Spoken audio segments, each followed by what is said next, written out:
What's up, my friends? We are back for round two of health breakdown number 27, my friends. Apologies for the 1991 like internet, but we're back. So let's just jump right into it. I'll wait for just a couple seconds here for you guys to pop back on. Thanks again for hanging with me and for your patience. And yeah, let's get into it here, my friends.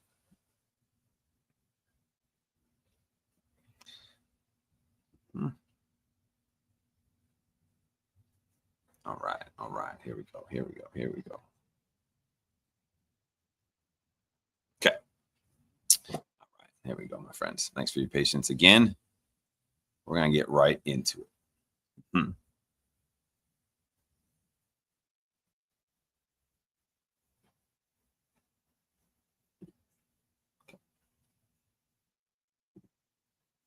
Who lived within a mile of a golf course had a 124% increased risk of Parkinson's compared to those who lived farther away. What about living next to a golf course causes Parkinson's? And it's likely pesticide. We know that, for example, farmers are at increased risk of Parkinson's disease. We know people who drink well water, which is prone to contamination by pesticides, are at increased risk of Parkinson's disease. We know that people who simply live near where a pesticide called paraquat, a weed killer, have a double increased risk of Parkinson's. But it turns out that golf courses per acre use a lot more pesticides than farms, maybe up to 80 times as much. So they found in Rochester, Minnesota, people who live close to a golf course had increased risk of Parkinson's disease. There was even a study done long ago that looked at golf course superintendents and found them to be at increased risk for having neurological disorders. So the clues are all around us that this disease is caused by chemicals in our food, water, and air, and therefore is preventable.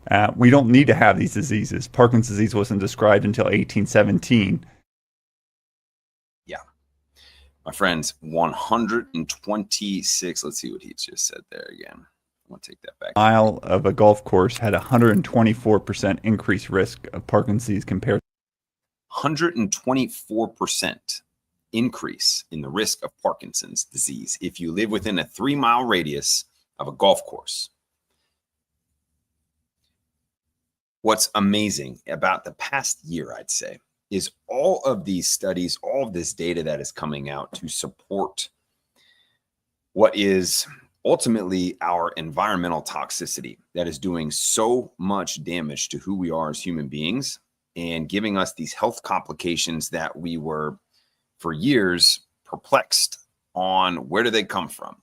These unknown diseases, have no idea how they're happening. Yet we're starting to find links. We're starting to find the next step along this path of what is causing these results, these diseases. And again, you're not meant to be sick, my friends. You're not meant to be sick. You weren't created to be ill, sick, diseased. But we've gotten off from the foundational point of who we are as human beings, and we have bombarded our bodies, our environment, our food, our homes with toxins, chemicals, and it is destroying who we are. It is destroying us. But we're starting, I think this is a good, actually, this health breakdown touches upon a lot of these different toxins and chemicals that are being brought into the body from numerous areas. But what we're seeing is that if we can eliminate these, then we have healthy bodies and we are healthy humans. And I just think that it is profound. This statement alone, this study, to find a 124% increase in Parkinson's disease if you live within a 3-mile radius. And then they're doing the superintendents at golf courses and all of them, right? The pattern that is consistent with all of these people around golf courses is their increase in Parkinson's. And again, what is the reason? What could that be? Is there something coming from the sky around these areas? Is it something that just all these people around the golf courses are eating? No, it's pesticides. It's chemicals. It's what it is, straight up. Just interesting. That's just, it fires me up, though. Doesn't that make you mad? Doesn't that make you mad, though, that we're poisoning ourselves? And again, like we talked about a few weeks ago, they're trying to remove any liability from these companies for producing these products And again, you harm people, you kill people, you give people diseases because of your product. Oh, it's okay. You're not liable for that. Don't worry. That's crazy. We're choosing profits over humans. And that fires me up, my friends.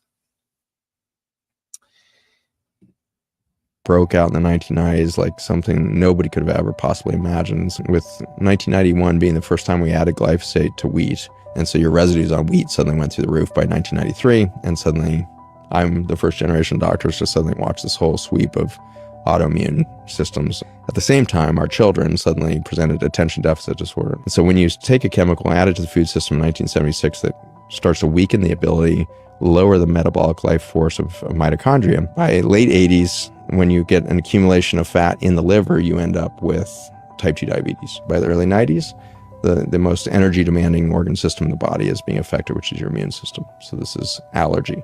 Suddenly kids are not allergic to peanuts, they're allergic to just about everything you can think of. By mid 90s, you see this explosion of autoimmune disease. And so this is where the immune system is so reactive against everything you're eating, breathing, etc. Suddenly you become reactive to everything. And so your own organ system becomes your enemy.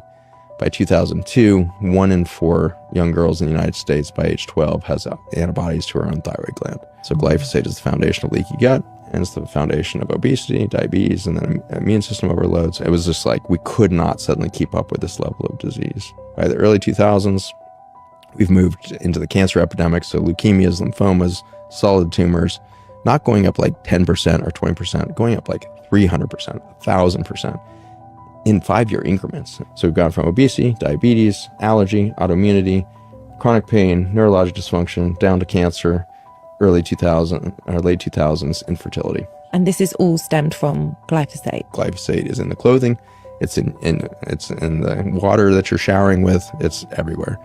We're currently using 2 billion kilograms of glyphosate a year on the planet. Wow. And so after infertility, there's one more step as you lower the metabolism of a species, and that's loss of gender. Again, my friends, we're back at it with the chemicals. Glyphosate causing massive disruption. Again, you see the list of diseases and the progression out of nowhere, this burst, this absolute overwhelm. And again, like if you guys remember 10 years ago, even 20 years ago, there's just so much unknown and uncertainty and confusion about how everyone's getting sick and where these diseases are coming from and how it's happening and the rapid pace of it. And it's like, oh, you just get sick. It's just part of life. And it is what it is. But that's really not the case. We've been poisoning ourselves all along. We've been destroying our own health all along. And I feel like now in the age of information, we're here. We're here at this wisdom point, at this knowledge point, awareness point of saying, wow, so we actually are healthy, but when we poison ourselves, this is where all this stuff comes from. Glyphosate is everywhere, my friends, everywhere. And it is in your best interest to eliminate any product that has glyphosate in it and remove any, again, ingestion, absorption of glyphosate. It will destroy you. It will destroy you, my friends.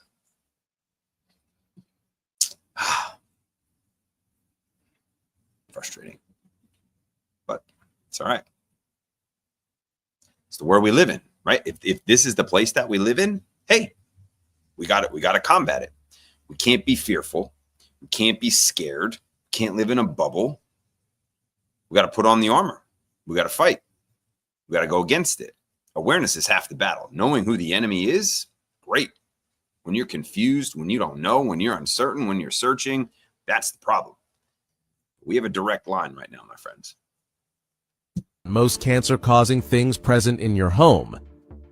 1. Plastic chopping boards. Worn plastic boards release microplastics into your food. These particles can disrupt hormones and may cause cancer. Switch to bamboo or wooden chopping boards. Replace any scratched plastic boards immediately. 2. Non-stick utensils. Teflon pans release toxic fumes when overheated. Perfluorooctanoic acid is the main chemical culprit. Prolonged exposure is linked to kidney and testicular cancer. Switch to stainless steel, cast iron, or ceramic pans. If using non-stick, keep the heat low and avoid scratches. 3. Plastic water bottles. Plastic bottles can leach BPA and phthalates into water. Heat makes this chemical leaching even worse. BPA is linked to breast and prostate cancer risks. Use glass or stainless steel bottles instead. Never reuse or heat plastic bottles. 4. Aluminum foil. Aluminum can leach into hot or acidic food. High exposure increases the risk of breast cancer and neurological problems. Switch to parchment paper or banana leaves for wrapping.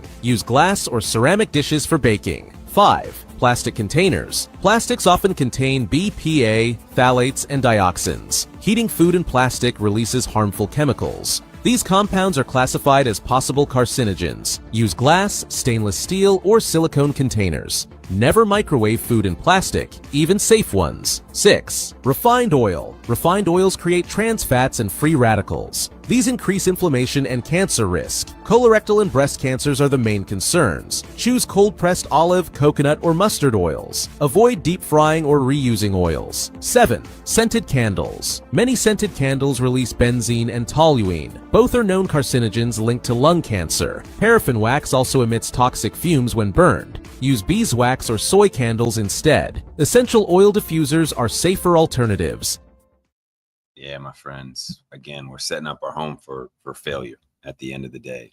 I'll just go through them real quick here. But so your plastic chopping boards, right? Got to get rid of them. Use wood. Okay. Plastic anything. Change our mindset. Change our perspective. Anything plastic. When you hear the word plastic or see plastic, you should say, you know what? I don't think I want that. So start to move away from plastic. We've traded in the convenience factor and the time-saving factor of plastic or, with our food, right? Using plastic containers, plastic this, plastic that, plastic to-go containers, right? And it's causing a lot of damage. Plastics you do not want in your body at all. Or the bamboo, right? Bamboo or wood. So the non-stick, okay, pans or utensils with Teflon, got to get rid of that. You have to get rid of that.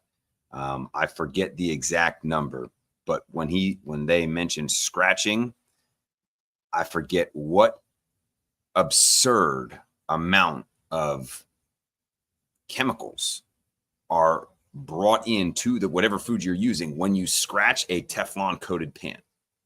It's absurd. Stay away from it and stop using the plastic utensils as well. Okay. Yep. The plastic water bottles got to switch out. Okay. Got to switch out. You're going to see another video here shortly in regards to the water bottle dynamic. But if you put water bottles in heat, you're leaching the plastic into the water. Very simple, which is very bad. So eliminate that. And listen, this is the thing. It's not that necessarily one heated up water bottle is going to kill you or give you cancer. Okay. But it's the consistency. It's the constant use. It's the not one water bottle, but one each day for 1 year or for 10 years, right? That's a massive amount. So these little things are adding up. It's an accumulation effect, not in a good way. So again, skip the plastic water bottles, my friend. Yes, aluminum. Never, ever, ever, ever cook with aluminum. Never. I think the number was, if you use, let's just say you put the acid dynamic, right? Acidic food. Let's say you squeeze lemon on aluminum paper or aluminum foil, and you wrap it in whatever food you're wrapping it, it can bring in or leach up to 40 times more aluminum into your food. That's insane. Number one, it's going to kind of leach in there anyway, especially if you're heating it. Now you add some acidic dynamic to it, whatever, lemon, or vinegar or whatever it is. But now it's going to increase the chance. Stay away from aluminum foil, my friends. It's terrible. But we used to use it all the time when I was young. Everything's wrapped in aluminum, right? Cook with aluminum. Stop. Don't do it. Don't do it, my friends. Plastic containers, again, get rid of them. Avoid them. Switch to glass. Okay. Most things, glass or stainless steel, are going to be your answers. Okay. Keep it simple. Everything is simple at the end of the day, my friends. The key to health is simplicity. We've made it too complex. We've added too many factors into the whole dynamic. Microwave, I have not used a microwave in over a decade. In fact, the first home that me and my wife ever bought back in Pennsylvania, we didn't even have a microwave. And I was so thankful. And I just heated my young son, he's 15 now. I just heated his food up on the stove, stay away from the microwave. Again, researchers back when they did some initial testing on microwaves noted that there was a change not only in the food chemistry, but in your biology, right? They stopped the study. You can search that. You can search the microwave study. I know you'll find it, or maybe one day we'll do a review on it here. But stay away from the microwave, my friend. Refined oil, yeah. Again, my favorite is olive oil or coconut oil. Those are the two. Olive oil you can use with higher heat, but anything else, just questionable. And our last one here, my friends, scented candles. Yeah. Neurotoxins. Okay. Neurotoxic. That potent odor. Again, we talked about it. Air fresheners in the car.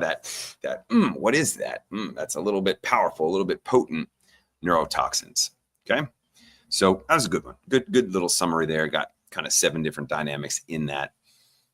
A's in your plastic water bottles when you drink it. Bisphenol A is what it's called. And if you leave that bottle in a car or in a truck that gets warmer than 86 degrees, the plastic chemical called BPA gets in your water. You're all drinking it. It is a known carcinogen. Did you know that bisphenol A, BPA, in your plastic water bottles is a known obesogen? Obesogens are chemicals known by science and researchers are chemicals added to cosmetics and our foods that are absolutely known to increase the human body to accumulate and grow more fat cells. These are chemicals that make a human being fat and makes it impossible for them to lose the fat. That's an obesogen. So I've never heard of the term obesogen before. However, I can kind of see that these chemicals that once they get into the body have a difficult time leaving and will prevent normal cell function. I mean, that's pretty basic. That's pretty simplistic to me, that you have something that is labeled a forever chemical that is going to cause damage to the body and prevent normal cellular activity. That makes sense to me. Regardless, stay away from it. And again, just if we're going to talk about water and those kinds of things, you want to make sure that you have pure water, purified water, right? Not water from a plastic water bottle. Now, I know that convenience is a factor, but at the end of the day, my friends, got to make the change somehow, some way, right? So whatever you do, don't leave your plastic water bottles in the car in high temp. I remember this probably 8 years ago. I think I knew this back when we lived in Colorado. And I was like, no way. Because I would leave plastic water bottles in the car overnight. Whatever, no big deal. It was warm, but it's not warm now. I didn't realize that the plastics and the other chemicals involved in making that plastic have just leached into the water. So the thing about this too is that you see, well, if you just think about the whole transport dynamic, where are these water bottles being kept? Right? At the warehouse, or I just saw a video, the other week of like a massive amount of water outside of a store, right? Like massive, they needed the machinery to move it all. And it's just sitting out there in 90+ degree weather. So when you get these plastic water bottles, although you may be keeping them in a, non-hot, non-direct sunlight area, where were they all along the cargo transport, right? Where were they kept? Where were they stored? All that kind of stuff. And it's a lot. So again, my friends, just make the upgrade. Just make the upgrade step by step. We don't need to be overwhelmed by all these dynamics. They're simple fixes, but they take a little bit of thought, a little bit of planning, a little bit of preparation, but they'll save you. And that's the thing that matters, my friends. If we're trying to live to be 100 years old, then we're going to have to do the right thing all along the way. And immediately, as we identify things that are harmful for our health, we have to make the switch. We have to make the change. Okay. Let's go to, we'll go right. Put your produce in plastic bags at the grocery store, because scientists have just discovered that plants can absorb microplastics directly through their leaves. You may have heard how microplastics are pretty much everywhere and contribute to a lot of different health issues. You may also be aware that plants can absorb microplastics through their roots. But this study recently published in Nature is the first study to show that the leaves of plants can literally breathe in microplastics from the air. Tiny particles in the air sneak on through the plant's stomata, which allow them to travel through the plant's vascular system and eventually hide out in the leaf trichomes. And the more polluted the plant's environment was, the higher the levels of microplastics inside of the plant. So that spinach you washed, well, it's already been inhaling these plastics. And keep in mind, this isn't just like pollen clinging onto leaves. These are microscopic plastic particles that are absorbed systemically into these plants. That means when you grab that head of lettuce at the grocery store, you're not just taking food home. You're probably bringing microplastics into your kitchen. So think about all the plastic packaging, the bags, the stickers. Microplastics can be transferred at any point. So how should you think differently at the grocery store? Number one, rinse your produce, but also try to buy produce that isn't pre-packaged in plastic containers. Number two, think about the air and soil quality where your plants and produce are grown. And number three, consider storing your produce in glass containers, not plastic. And keep in mind, these microplastics aren't just coming from packaging, but literally the air they breathe. And that means they're winding up in your fruits, your salads, and ultimately your body. Yeah. Friends, we're getting hit all the way through. And, I'm getting hit as well. I'm certainly not totally free from being impacted, especially by the plastics. This is really an area where it's so overwhelming in our daily lives that we don't even, we just don't even really think about it. So again, if you can, my friends, don't buy your fruit or your veggies in prepackaged plastic containers. I know it's convenient. I know it's just so convenient, and that's the problem. But the plastics are killing us, my friends. Now, again, eat some salad that's in a plastic container, you're not going to die. But it's the accumulation aspect of all of this. And we just have to make better choices with our purchasing power, right? That's really where we kind of dictate things. Sometimes I feel like we don't have much control. We don't have much power. But when it comes to the dollar or the currency, we have power in how we spend it. And if we aren't buying what they're selling, then they're going to make changes. And we have to be vocal about that. And we have to continue to upgrade all the way through. So again, very simply, my friends, try to avoid the plastic, buy the fresh produce when you can, make sure you wash it off. And again, just little bits here and there are going to add up. This is an accumulative effect, my friends. All right. We'll stick with it here for a second. Cola is responsible for more than half of the plastic pollution globally, a new study finds. I'll explain.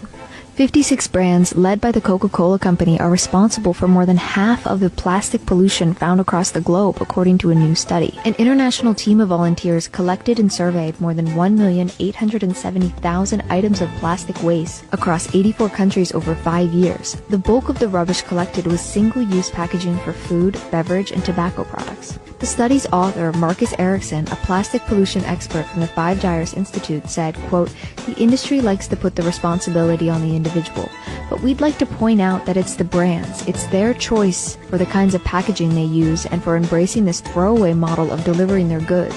That's what's causing the greatest abundance of trash." The study also notes that the production of plastic doubled in the past 20 years, from 20 million tons in 2000 to 40 million tons in 2019. Holy crap, man. It's literally everywhere. I didn't know Coca-Cola was the largest producer of plastic waste. That's pretty crazy. But again, we need awareness is half the battle, my friends. Awareness is key.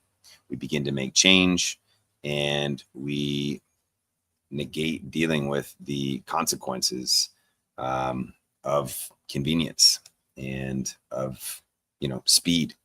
It's funny, I'm doing a science experiment with my oldest son. Talks about half-life, right? The amount of time that it takes for plastic to break down within our environment is ridiculous. So again, I feel positive about this. I usually am optimistic about just about everything, sometimes blindly optimistic. But if you've seen the progress that we've made in so many areas with Robert F. Kennedy in the last not even year, I believe that this will change, and this will lead to better health outcomes for us and ultimately for our environment as well. So again, I think the lesson of the day here, my friends, is to ditch the plastic. But one more piece on plastic. Back to ocean cleanup.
Oh, that's awesome, man.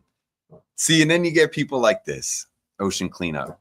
Man, that was ultra positive, especially after all that negative, but real perspective in regards to plastic.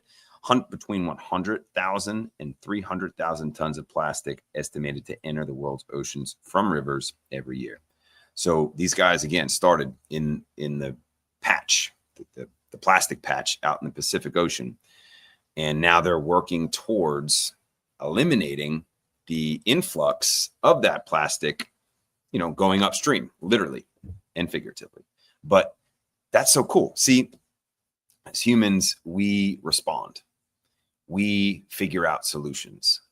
And man, that just made my day. That actually gave me a lot of positivity, a lot of hope. There are still a lot of good people and companies in the world. And, it's just awesome.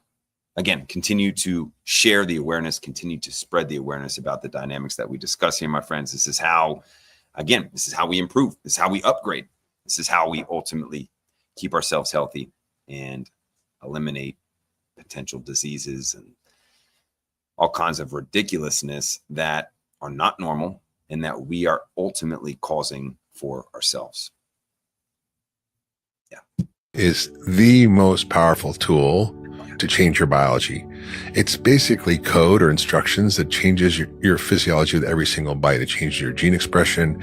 It changes your hormones, your brain chemistry, your immune system, your microbiome, your neurotransmitters. Everything has changed, not in like years or decades, but literally in minutes. And so food is the most powerful way to quickly shift your biology. Most people have no clue that what they're eating is making them feel bad, or that their sense of how they are and their conditions that they're suffering from are caused by food. Yeah, my friends. So there's kind of three camps out there. But what's cool is that we're all on the same page. But the camp that thinks food is the number one factor in health, camp that thinks exercise is the number one factor in your health, and then the third camp that thinks sleep is the number one factor in your health. If I had to choose, I have to say it's food. I have to say it's food. And the reason that I say that is because I've seen food heal. I've seen food heal. I've seen sleep heal too, but not to the same extent. You can get good sleep, but if your diet's off, it's only going to go so far. You can exercise like a bandit, but again, if you're not sleeping, you're not eating right, it's only going to go so far. So the diet, my friends, literally, it is energy, it is code, it is information, it is what creates genetic expression, right? We're seeing that disease is not genetic, it's lifestyle. And so that means that you have the power to change that. That means that what you do, the choices that you make, are extremely important to creating those outcomes. And if you can create something, then you can uncreate it as well. So if you've created disease, then you can change that. And to me, hands down, food is number one. It is the ultimate when it comes to your health. So again, you guys know that I'm focused around plant-based diet. That is, again, across any study, the main factor in longevity. Sleep is right up there again. Exercise is right up there. So there's those three pillars that you have to master. You have to get good at each of those. You have to be consistent in each of those and take them seriously. So again, my friends, put down the processed foods. Start eating real food. Stop leaning into convenience. I know it's tough. Hey, it's tough. Listen, nobody's perfect. Progress over perfection, though. That is the key. You don't need to be perfect. That's probably the coolest thing, is you don't actually need to be perfect with your diet, with your sleep, with your exercise. But continuously making progress, that's where you need to be. And that's a great thing, because a lot of people do think, oh, I need to be perfect or else I'm not going to be healthy. It's really not true. But you get those three main pillars down and you're solid, my friend. You're solid. I promise you. I don't promise much, but I promise you that. Last one here. Introduced to fasting, and I thought it was bullshit. When I tried it, man, it changed my life. I wish I would have known that before. I retired. One of the reasons is also I had ulcer colitis, and I was on heavy medication because it's an inflammation of the colon. 3-day water fast, it increases your growth hormone and reduce your inflammation. Now I don't have any symptoms. I can drink, I can eat whatever I want. You know, I heard 1 7-day fast could result in like a 70 or 80% reduction of cancer-causing cells in your body. Yeah, because your body has no calorie to burn, so it turns it to itself, and your body the bad cells. My friends, St. Pierre, my guy, he is actually my favorite UFC guy of all time. I remember when he was in his prime, and I was just like, man, I love this guy. But same thing with me, though. When I first heard about fasting, I did kind of think it was BS, you know, and at that time, a lot of folks were kind of dismissing it. And this was 15 years ago, right? And, you know, even some people today dismiss fasting. And, you know, I feel bad for them, because that's ultimately not a good perspective. Fasting is one of the most powerful tools that we have to heal to help, to promote so many beneficial things within the body. My wife is actually on a 3-day water fast right now. Right now, she is in day 2 of a water fast. I started fasting 15 years ago, and I have never stopped. It is, again, one of the most powerful things that you can do, not only from a health perspective, but also from a spiritual perspective. You know, fasting has been around for centuries. And, you know, talked a little bit about this before, but less is more. Less is more, my friends. And if you're not bringing in proper nutrition and you're having issues within your body, especially along the GI tract, especially stomach, GI, colon, fasting is going to do the most amazing things for you. Because if you're fasting, we are big food processors at the end of the day, right? We're a big food processor. We are converting energy into energy, right? We're taking energy and we're bringing it in, or breaking it down so that we can use it. And so we're not meant to be a 24/7 food processor, right? So when your body is not spending energy, and we can spend up to 70% energy breaking down food, when we're not spending all that energy breaking down food, it goes to other places within the body. That energy is being redirected to cleaning and repairing and eliminating. And so you're giving your digestive tract a break as well, not only from the energy being spent, but then the byproduct of breaking that food down. In any energy conversion, my friend, you have a byproduct. This is why your car has an exhaust pipe, because in the conversion of that energy, there is a byproduct. Now, how dirty is that byproduct is going to be dependent upon how clean the fuel is. So if you're not able to break down your food, and then it's leaving a hefty or damaging byproduct along the gut walls, take a break. Give it a rest. Let it heal. We have to get back to realizing that our bodies are the healing mechanism, right? Your body is a self-healing mechanism. That's how you were designed. It's just if you weren't, when you got a cut, it would stay there forever. It would never heal. If you bite your tongue or cut your tongue or burn your tongue and it never healed, then we don't have that capability. Then we do not have the ability to self-heal. Okay. But that doesn't happen. Going on a fast, again, just like St. Pierre said, giving the GI tract a break from breaking down food, it heals. It heals. And if you're not using fasting, my friends, if you're not doing it on a regular basis, I highly suggest that you do it. I intermittent fast for 16 hours every day. Sometimes it's a little longer. Maybe it goes 18, maybe it goes 20. Regardless, it's at least 16 hours for me. Gearing it up, right? When we talk about different fasting, you can do, again, a whole food fast, a raw food fast, a fruit juice fast, a water fast, a dry fast. There's different levels. And they're just like tools in a tool belt. The hammer doesn't solve every problem. The screwdriver isn't used for everything, right? So you have different tools based on your goals, based on your health condition, and based on, what it is that you're trying to do. So fasting is one of nature's, God's, and our human body's most powerful tools that we can use to clean, to repair. When we detox, when we heal naturally, we are promoting elimination.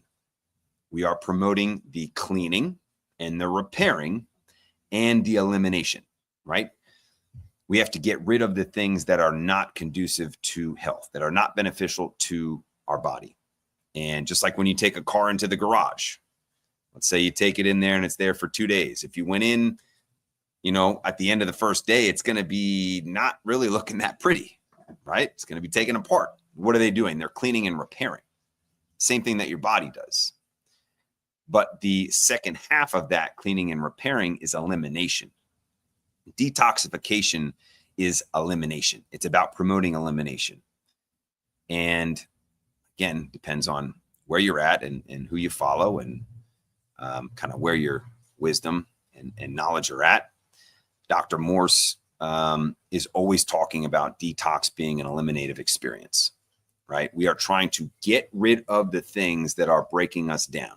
And his dynamic is that if we are unable to eliminate lymphatic waste, the acids within our lymphatic system, then they begin to break down the cells, organs, and tissues of the body. And that, along with toxicity and genetic weakness of where and how we were born, those are the three causes of disease. And I feel like we're right there with toxicity being up there. Again, all the pesticides, all the chemicals that are being sprayed everywhere. Most people's lymphatic system is not clean, and we are not eliminating. So that's right up there as well. And genetic weakness, you know, we're being born in a deficient position. We're being born behind the 8 ball, so to speak. And so fasting, friends, massively powerful tool. Just fasting, get rid of heavy metals and plastics. So in short, Angela, yes, but just because you're fasting doesn't mean it's going to eliminate all of them, right? It's going to take some digger deeping. It's going to take some deeper digging. Transpose that. You will eliminate heavy metals and plastics, but this is where the herbs come into play.